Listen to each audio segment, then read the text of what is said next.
The story of Marty and Bailey. Take 3. The story is 100% fictional. And yeah, literally take it with a grain of salt, really. Also, just want to preface that my neighbor's dog won't stop barking, and it's really distracting to me, so let's just hope I can get through this time. I've had to stop twice already. Hopefully you can't hear it, too, because it's freaking annoying. Okay, anyways, let us begin. Marty Jones and Bailey Allen both grew up in a small town situated outside of Los Angeles. A beach town where the parents acted like children and the children acted like adults. The kids did drugs and partied on the weekends, while their guardians provided them with party buses, handles of alcohol, and their credit cards. Marty and Bailey never really knew each other. Marty was one of the popular boys. Bailey was what you call a floater. They only ever knew of each other, but that's kind of how most people were in this town, surface level. Sophomore year was almost over, which meant they were almost halfway to the finish line. Marty treated high school like a movie and never wanted it to be over. Bailey thought it was a waste of time and couldn't wait to get out. Both of them got what they wanted in the end. Every year, their high school put on an event called Every 15 Minutes. They would randomly select several students from various different grades and have them partake in a simulation to showcase how someone dies every 15 minutes from a drunk driving accident. They even went as far to demonstrate the crash on the school soccer field. A student dressed up like the Grim Reaper would come to a random classes and tap different kids on the shoulder every 15 minutes. Throughout the day, if they got selected, that meant they unfortunately passed in a car accident. Bailey wanted to be chosen so bad. She hoped that people would care if she died, but it was clear that she wasn't known by anyone enough to be missed. Right after lunch, during their shared English class, the Grim Reaper walked in. Bailey shut her eyes and thought to herself, "This is it. My chance to finally be seen." The Grim Reaper weaved through the lanes of desks and tapped Marty. Of course. He cheered as all of the students in class erupted with cries of sadness. Why him? Gone too soon. He'll always be a legend. The girls were devastated. Even the boys were too. Later that night, the chosen students stayed in a hotel room far away from their home. Meanwhile, their families had to spend the night mourning the loss of their child while writing fake eulogies. The next day, those kids showed up to school with their faces painted like skeletons. No one was allowed to talk to them or engage. They were dead. The eulogies were read aloud at a student assembly that day, and then the following day, everything went back to normal. It was quite overkill if you ask me, but it was how the school decided to scare the kids into not partaking in teen drinking and driving. Unfortunately, it didn't work. The kids still partied and believed they were invincible, as you do when your brain isn't fully developed.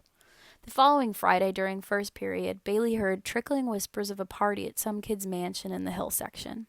Their parents were going out of town, so it was a no-brainer. Later that night, Marty rallied up his troops and turned this random kid's house into their home for the night. The games began. Beer pong, flip cup, baseball, King's Cup, you name it. They played it. The girls took hundreds of mirror selfies in the bathrooms, while the boys chanted USA after crushing an entire 30 rack of Coors Light within the first hour. On to the next 30. Bailey stayed in as she normally did. She always felt like she was safer in the comfort of her own 4-bedroom walls. Plus, with all the different social media apps, she got to watch live footage every weekend of her classmates' drunken nights out. It was like her own personalized reality TV show. She knew every character, all the rumors, the different love triangles. It was great. At around 12:35, she started to doze off. The last video she remembered seeing was Marty doing a keg stand with his shirt off. He was alive. That morning, she woke up to her girls group chat blowing up.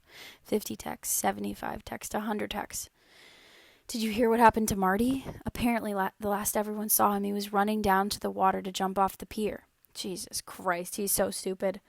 OMG, this is legit insane. I would hate to be his parents right now. She immediately opened Twitter to a sea of hashtag pray for Marty.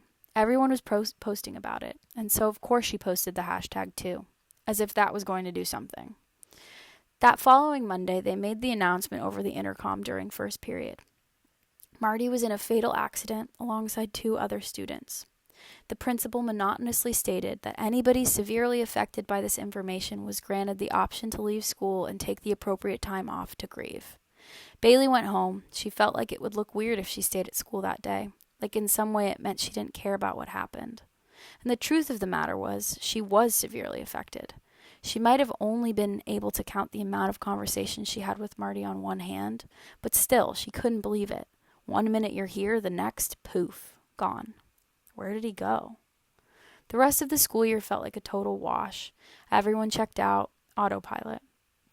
The next year, the school no longer did the every 15 minutes assembly.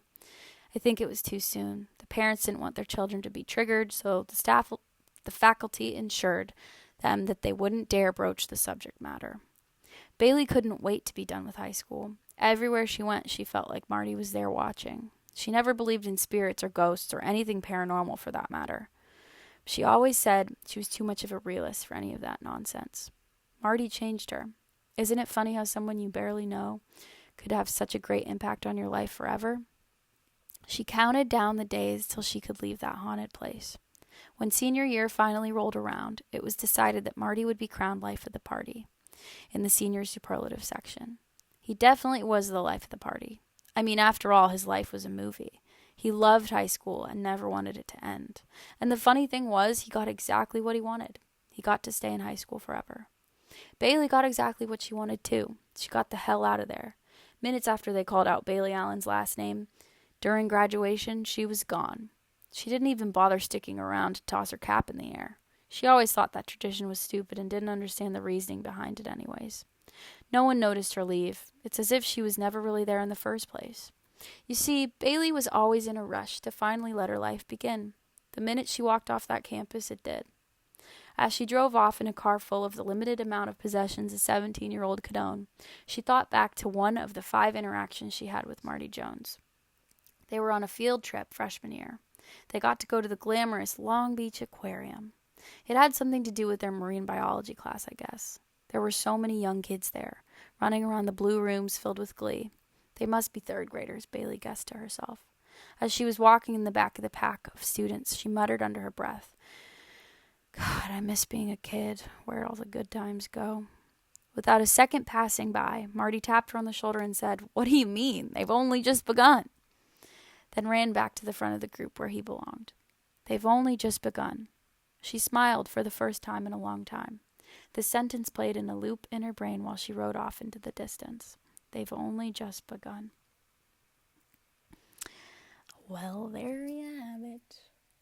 That is my short little story about 2 wonderful people, Marty and Bailey.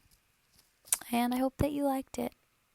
And I think that the dog did stop barking, in fact. So, all is well in the world. Just kidding, it's not.